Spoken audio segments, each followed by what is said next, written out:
presentation as to poverty of the victims was highlighted by the victim's legal representative. It is contextual in the sense that the victim's legal representative, their role is to send out, to present the views and concerns of victims.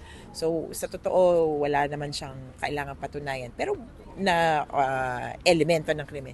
Pero bakit yung prosecution din nagpresenta ng patungkol, in-emphasize niya yan, target the poor because they are the ones who will not be able to file cases.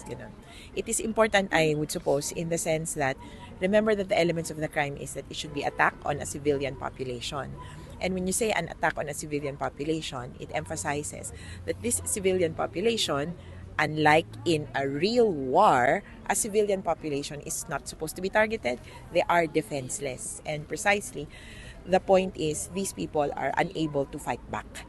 Hindi po siya naging war on drugs, war on the poor. Pero sa totoo, massacre dahil yung kabilang side naman talaga ay hindi nakakalaban.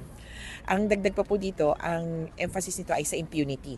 So sabi nga, the perpetrators are paid, promoted, and all else comes to pardon.